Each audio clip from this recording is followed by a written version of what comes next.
Di sini saya akan mempresentasikan tugas studi arsip mengenai menginterpretasikan naskah sumber arsip statis dengan judul Angkatan Bersenjata sebagai Alat Revolusi. Bersenjata sebagai alat revolusi angkatan merupakan suatu kenyataan sejarah bahwa Angkatan Bersenjata Republik Indonesia dilahirkan pada waktu rakyat Indonesia mengadakan revolusi. Revolusi 45 yang menentang segala bentuk penjajahan dan penindasan. Pertumbuhan menunjukkan bahwa ABRI adalah sebagian daripada rakyat Indonesia yang berevolusi di era revolusi. Inilah ABRI yang dilahirkan, dibesarkan, digembleng, dan dibebani fungsi sebagai alat revolusi. Itulah fungsi pokoknya. Karenanya setiap prajurit ABRI harus 1. Mengerti benar dan mempunyai gambaran yang jelas tentang tujuan revolusi, tentang ide yang besar yang hendak dikerjakan, tentang tujuan amanah penderitaan rakyat. Ini ada 3. Poin 2. Menyadari dan memahami masalah pokok dari revolusi Indonesia. Ini ada 3 poinnya juga. Yang ketiga, mengenal dan waspada terhadap musuh revolusi, yakni kapitalisme, imperialisme, kolonialisme, non-kolonialisme, dan feudalisme. 4. Menginsafi dan memahami usaha pokok atau program umum dari revolusi Indonesia dalam bidang politik, ekonomi, sosial, mental, dan kebudayaan, keamanan organisasi, badan kenegaraan baru, dan dalam bidang pelaksanaan program revolusi. 5. Mengerti dan memahami unsur yang yang merekat pada revolusi Indonesia yang romantik, dinamika, dan dialektikannya revolusi, menginsafi, mengamalkan, dan menaati haluan negara, manipol, di mana USDEK merupakan inti sarinya. Selain itu, setiap prajurit haruslah selalu menjunjung tinggi amanah pemimpin besar bangsa Indonesia, yaitu amanah PJM Panglima Tertinggi 45 dan amanat Panglima Besar Jenderal Sudirman tahun 1945 serta Sabta Marga, karena Sabta Marga bersumber pada 2 amanat tersebut. Selanjutnya, fungsi dan posisi ABRI sebagai alat karya revolusi sebagai golongan karya revolusi telah tegas di dalam ketatanegaraan dan perundang-undangan Republik Indonesia. Ini ada 5 poin. Maka di samping keperluan khusus keamanan terutama di daerah-daerah operasi, wewenang undang-undang keadaan bahwa bahaya harus dimanfaatkan pula senjata bijaksana untuk menerobos kemacetan atau keseratan berbagai usaha pemerintah dalam rangka pelaksanaan program pemerintah dalam keseluruhannya. Dalam rangka itu, tentara ABRI juga sebanyak mungkin disumbangkan di bidang produksi, distribusi, pembangunan, dan kesejahteraan rakyatnya. 6.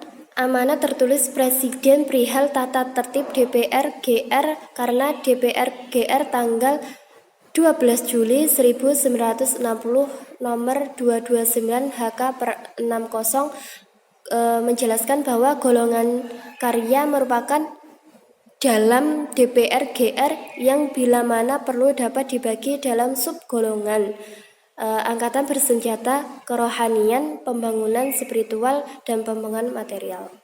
7. Amanat negara pada pembukaan sidang DPR GR tanggal 16 Agustus 1960 yang menjelaskan bahwa saudara-saudara semua masuk dalam MPRS saja tambah dengan wakil golongan karya sesuai dengan Undang-Undang Dasar 1945. 8. Ketetapan MPRS No. 2 per MPRS per 1960.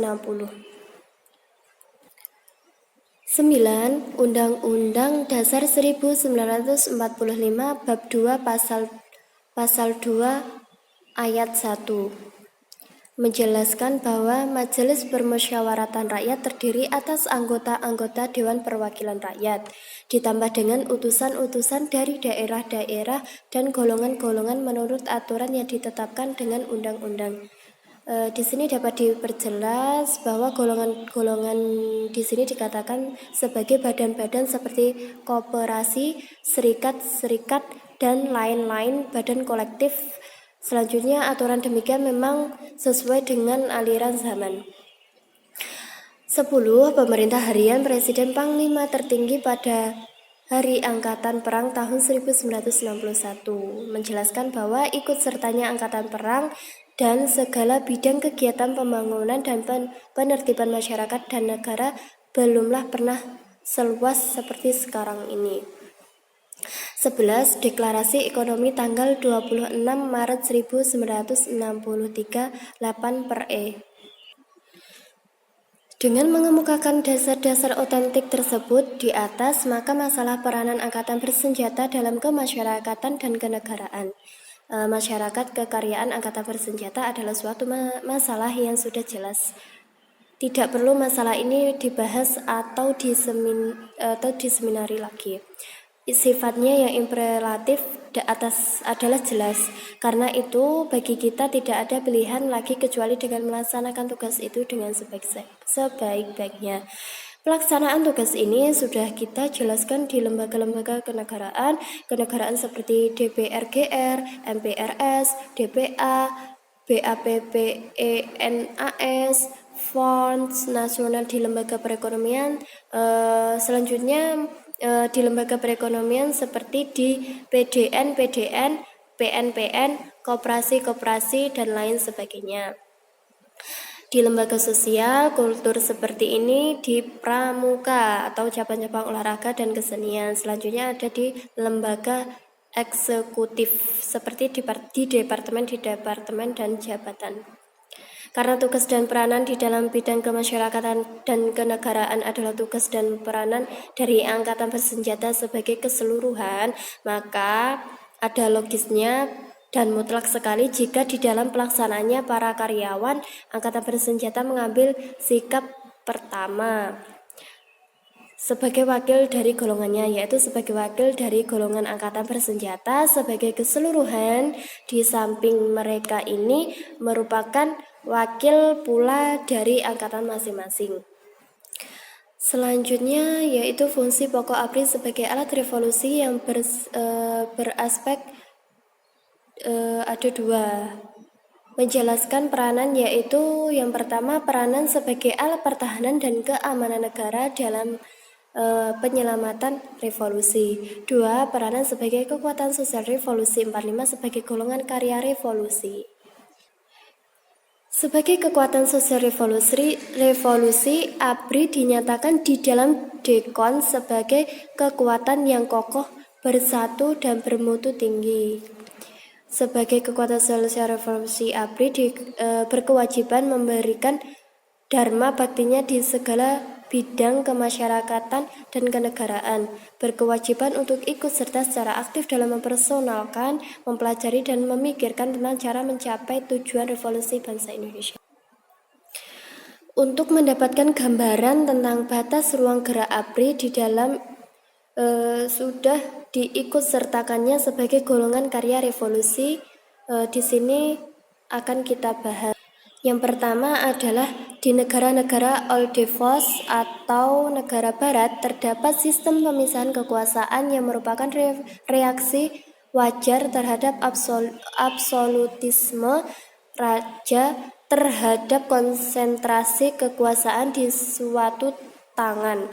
Di sini tentara adalah alat-alat pemerintah terhadap pemisah yang tegas antara politik dan militer dengan status militer yang disubordinasikan kepada kekuasaan politik.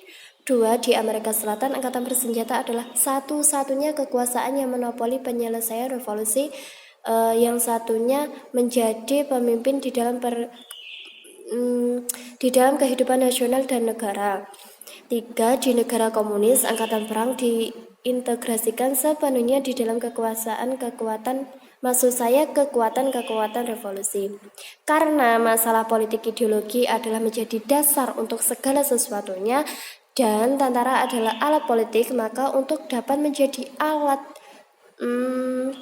yang baik, perlunya tentara benar-benar mengerti, menyadari, mendarah daging politik ideologi. Di Indonesia sendiri, perkembangan sejarah kita mengikuti contoh di negeri timur dengan mengkhususkan bahwa tentara adalah penduduk dan pembela ideologi dan politik negara sebagaimana yang diamanatkan PJM Panglima tertinggi di tahun 1945 bahwa jadi setiap prajurit ABRI mendarah dagingkan dasar dan filsafat negara Pancasila harus dimengerti. Baiklah, itu tadi menginterpretasikan naskah sumber arsip statis dengan judul Angkatan Bersenjata sebagai Alat Revolusi. Mungkin hanya itu yang dapat saya sampaikan, kurang lebihnya mohon maaf. Wa akhiran, wassalamualaikum warahmatullahi wabarakatuh.